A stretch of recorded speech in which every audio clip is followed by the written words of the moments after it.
ప్రభువును రక్షకుడైన యేసుక్రీస్తు నామములో మీ అందరికీ హృదయపూర్వక వందనాలు. ఈరోజు నా కోసం ఆత్మీయ కార్యక్రమానికి మిమ్మల్ని అందరినీ ప్రేమపూర్వకంగా ఆహ్వానిస్తా ఉన్నాం. ఈ సమయంలో కొద్ది నిమిషాలు దేవుని సన్నిధిలో దేవుని మాటలు ధ్యానం చేద్దాం. చిన్ని ప్రార్థన. పరిశుద్ధుడా, ప్రేమగల తండ్రి, గొప్ప దేవుడానికి వందనాలు. ఈ సమయంలో నీ మాటలు వినడానికి మేము ఆశ కలిగి ఉంటుండగా నీ మాట ద్వారా మాతో మాట్లాడమని యేసు నామంలో అడుగుచున్నాము తండ్రి. ఆమేన్. ఈరోజు దేవుని వాక్యము యోహాను రాసిన మొదటి పత్రిక 3వ అధ్యాయము 23వ వచనము. ఆయన ఆజ్ఞలను గైకొనువాడు ఆయన యందు నిలిచియుండును. మనము దేవుని యందు నిలిచి ఉండాలి అంటే ఆయన ఆజ్ఞలను మనము గైకొనువారుగా ఉండాలి. ఎవరైతే ఆయన ఆజ్ఞలను గైకుంటారో వారు దేవుని యందు నిలిచి ఉంటారు.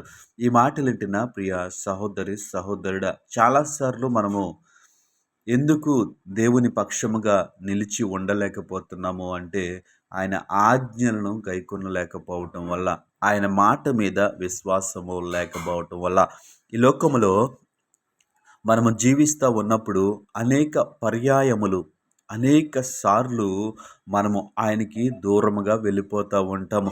ఏదైనా శ్రమ సంభవించినప్పుడు, ఏదైనా ఆపద సంభవించినప్పుడు, అనుకోని సంఘటనలు మన కుటుంబాల్లో, మన జీవితాల్లో జరిగినప్పుడు మనం ఏం చేస్తామంటే ఆయనకి దూరముగా ఉంటాం.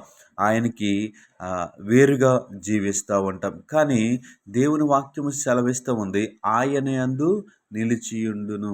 ఎవరు ఆయన యందు నిలిచి ఉంటారు అంటే ఆయన ఆజ్ఞలను ఎవరైతే గైకుంటారో వారు ఆయన యందు నిలిచియుండును.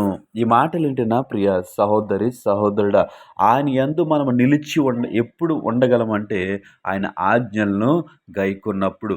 ఎప్పుడైతే మనం ఆయన ఆజ్ఞలు గైకుంటామో, ఎప్పుడైతే ఆయన యందు మనం విశ్వాసం ఉంచుతామో, ఎప్పుడైతే ఆయన యందు నమ్మకం ఉంచుతామో, మన ముందు ఎలాంటి పరిస్థితులున్నా, మన జీవితంలో ఎలాంటి పరిస్థితులున్నా, మన కుటుంబంలో ఎలాంటి పరిస్థితులున్నా ఆయన యందు మనము నిలిచి ఉంటాము. దేవుని నామానికి మహిమ కలుగునుగాక. ఆయన ఆజ్ఞలు, ఆయన మాటలు మనము విన్నప్పుడు మనకేమొస్తుంది?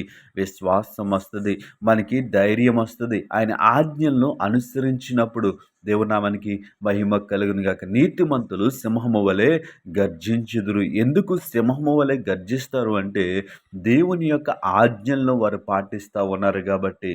దేవుని నామానికి మహిమ కలుగునుగాక. ఆయన ఆజ్ఞలను వాళ్ళు పాటిస్తున్నారు కాబట్టి వాళ్ళు ఎలా ఉంటారంటే సింహము వలె గర్జిస్తూ ఉంటారు. ఇక్కడ మనం చూసినట్లయితే ఆయన ఆజ్ఞలను గైకొనువాడు ఆయన యందు నిలిచియుండును. ఎలాంటి పరిస్థితుల్లోనైనా సరే మనం ఆయన యందు నిలిచి ఉండాలి అంటే ఆయన ఆజ్ఞలను మనము గైకొనే వారిగా ఉండాలి. ఎప్పుడైతే మనము ఆయన ఆజ్ఞలను గైకొనమో, ఎప్పుడైతే ఆయన మాటల యందు మనం విశ్వాసం ఉంచుమో, మనం ఏం చేస్తూ ఉంటామంటే మనము ప్రతి విషయంలో జారిపోతూ ఉంటాం. ప్రతి చిన్న విషయంలో దేవునికి దూరం అయిపోతూ ఉంటాం.